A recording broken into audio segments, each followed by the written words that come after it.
Ramadan tiba, Ramadan tiba, Ramadan tiba. Marhaban ya Ramadan, marhaban ya Ramadan, marhaban ya Ramadan, marhaban ya Ramadan. Ramadan tiba, Ramadan tiba, Ramadan tiba.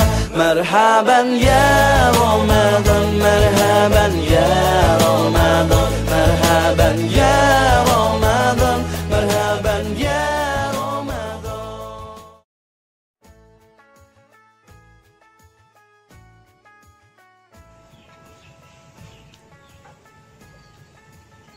Assalamualaikum. Waalaikumsalam.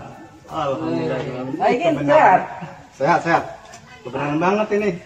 Saya lagi apa ya? Bingung. Saya Kenapa? dengar di luar sana itu banyak orang membicarakan COVID-19. Oh iya. Iya. Untuk urasan puasa ini seperti apa ya? Saya mau tanya ini. Justru saya kesini juga mau tanya sama para dikin. Masalah puasanya, masalah tarawehnya ini, kira-kira gimana? Kira-kira bisa jelasin ke saya nggak nih? Oh iya. Tadi saya juga kesini mau tanya ke para dikin tentang bagaimana puasa pas ada COVID. Nah gitu biar apa? Ibadah puasa kita itu nggak berpengaruh gitu kayak sama seperti tahun-tahun yang lalu. Seperti Iya. itu. Atau kita tunggu puasa aja ya? Oh, Iya. Nah, sebentar kita boleh, tunggu. insya Allah.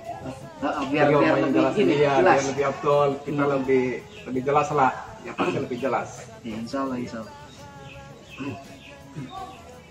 Assalamualaikum. Waalaikumsalam warahmatullahi wabarakatuh.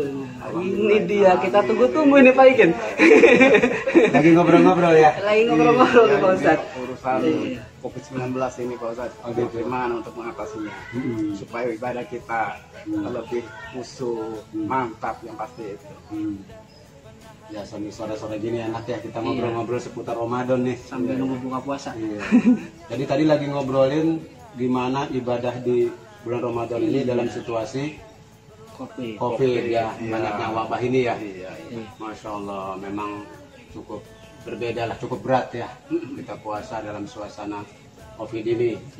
Segala sesuatunya serba dibatasi dan kita juga ada rasa was-was, mau keluar was-was, mau berjamaah di masjid juga was-was gitu ya, takut bersentuhan Iya benar. satu sama lain gitu kan, takut tertular. Nah ini kewaswasan ini yang sebetulnya tidak boleh terjadi ketika ibadah. Sebab kalau ibadah sudah diiringi dengan was-was, itu nanti bisa mengurangi kehusuan. Kekhusyuan. Makanya harus diatur nih bagaimana cara ibadahnya yang benar ketika COVID ini. Jadi agak berbeda memang dibandingkan dengan Ramadan yang lalu ya. Hanya begini, tetap kita sebagai orang yang beriman ya, itu harus tetap yakin kepada Allah, yakin kepada kekuasaan Allah, bahwa di bulan Ramadan ini justru kita harus semakin meningkatkan ibadah kita harus tingkatkan, jangan kendor, jangan malah semakin melempem. Disuruh tinggal di rumah, beneran tinggal di rumahnya, tidur doang gitu ya, nggak ngaji, nggak baca Quran ya, nggak sholat sunnah, nggak berzikir, hanya tidur doang. Nah ini secara mental maka akan menimbulkan down, ada rasa jenuh ya, ada rasa bosen lama-lama tinggal di rumah. Apalagi bagi yang usaha itu susah cari duit gitu ya, bahkan pekerja sendiri juga susah untuk bisa bekerja. Banyaklah gitu, keterbatasan selama COVID ini.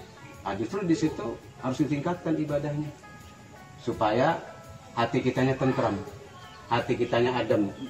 Karena ketentraman hati, ketenangan hati ini itu justru akan meningkatkan imunitas.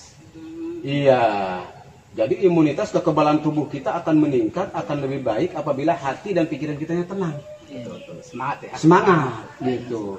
Tapi kalau kitanya pusing, ruwet, ya, jenuh dan sebagainya gitu, itu akan menurunkan imunitas. Nah, orang-orang yang demikian justru rentan. Nah ini dia nih. Nah, rentan terkena penyakit, ya. Rentan terkena penyakit. Jadi imunitas itu justru bisa dibangkitkan di dalam diri kita sendiri, oleh kita sendiri dan di dalam diri kita. Gitu. Kalau macam vitamin dan sebagainya itu hanya stimulan aja sebetulnya, hanya untuk membantu. Tetapi tubuh kita sendiri itu sebetulnya bisa membangkitkan imunitas.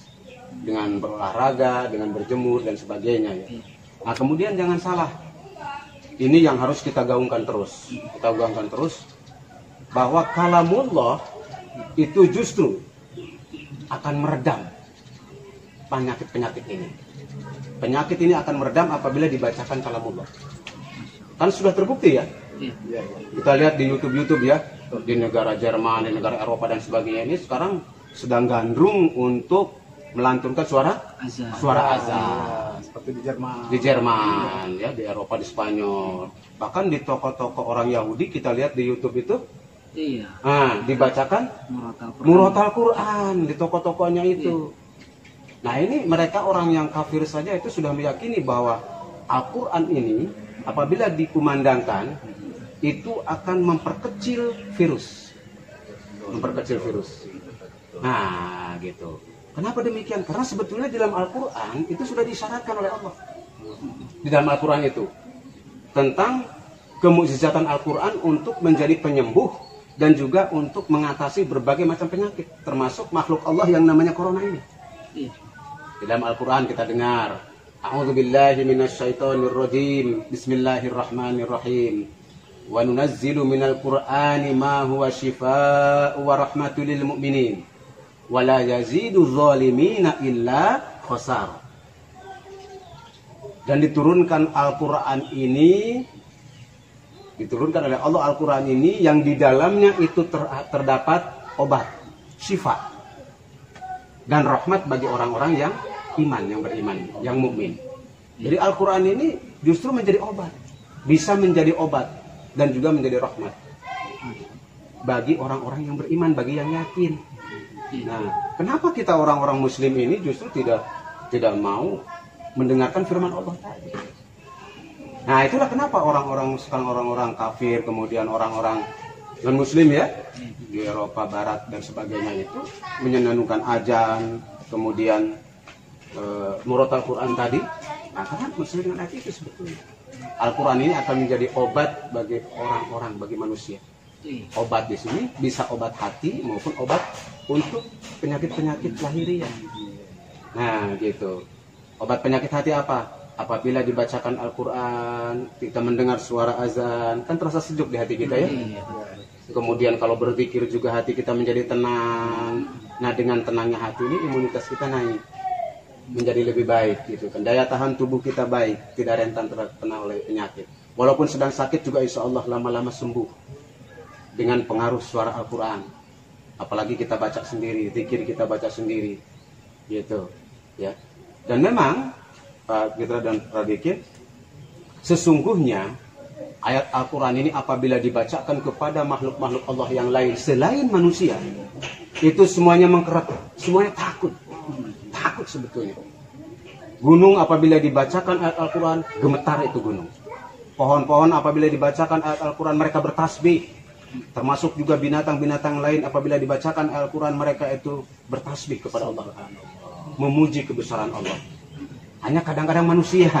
Kalau manusia kadang-kadang ada degilnya, ada bandelnya ya. Termasuk saya. Insya Allah tidak ya.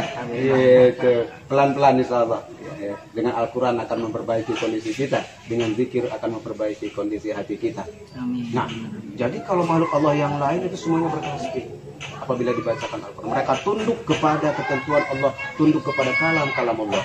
Jadi termasuk virus corona ini. Apabila dibacakan ayat-ayat Quran, dikumandangkan suara azan, kemudian kita sampaikan zikrullah seperti subhanallah, walhamdulillah, wala ilaha illallah, wallahu akbar gitu. Nah, itu si virus ini akan mengkerat takut kepada Allah. Dia akan mengkerut dan mengecil saking takutnya kepada Allah.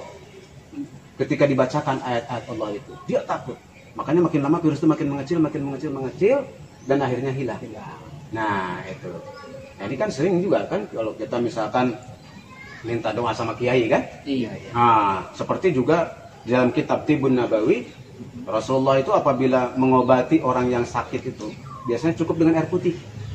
Air putih kemudian dibacakan air itu, doa itu, maka insya Allah dengan barokah doa itu kemudian Allah sembuhkan. Nah, ternyata ini kan sudah diteliti di Jepang. bahwa air yang dibacakan doa itu struktur airnya itu berubah, strukturnya menjadi teratur. Yang tadinya struktur air itu tidak teratur, acak-acakan, tetapi ketika dibacakan doa struktur airnya menjadi teratur. Nah, keteraturan struktur dari air inilah yang menyebabkan ketika diminum maka menimbulkan keteraturan di dalam sistem tubuh kita. Nah, begitu. Nah, jelas ya. Nah, dengan demikian makanya justru di bulan Ramadan ini jangan kendor kita. Iya benar. Iya. Semangat. Siap Radik gitu. Saya udah rada gimana gitu, biasa ada ngabuburit segala macam gitu kan. Sekarang udah nggak bisa. Sama saya juga mau pulang kampung nggak bisa. Jadi sekarang kan ternyata Al-Quran lah obatnya gitu. Jadi semangat lagi saya kuat. Gitu. Alhamdulillah. Alhamdulillah. Jadi mudah-mudahan sudah terjawab ya. Jadi kita tingkatkan ibadah kita di bulan Ramadan ini, kita munajat kepada Allah Subhanahu Wa Taala. Insyaallah. Ya, insya Allah wabah ini akan segera berakhir. Amin. Makanya kumandangkan terus adzan, ya, kumandangkan biar terdengar kesal teror dunia ini. Nah, biar virus yang nempel di mana saja itu mengkeret gitu. Ya, mengkeret. Kumandangkan suara Al-Quran, kumandangkan suara azan, kumandangkan suara zikir. Jangan sepi. Ya, jangan dibikin sepi. Dibikin sepi nanti virusnya tambah gede, tambah nyebar. Gitu ya. Nah, kira-kira begitu ya? Iya. Oke, terima kasih. Iya. Iya. Ya udah lanjutin ngobrolnya ya. Iya. Nah, saya mau pamit nih. Makasih Ustaz. Makasih. Assalamualaikum. Waalaikumsalam warahmatullahi wabarakatuh. Jadi begitu para dikin ternyata. Alhamdulillah. Luar biasa. Ya. Emang, ya ini solusinya ini. Iya. Dari tadi kita kan bingung ya. Terus mau kemana lagi sekarang? Saya mau nyari kolak dulu. Ya, iya. Jadi saya juga pamit ya. Artinya itu ya. Assalamualaikum. Assalamualaikum warahmatullahi wabarakatuh.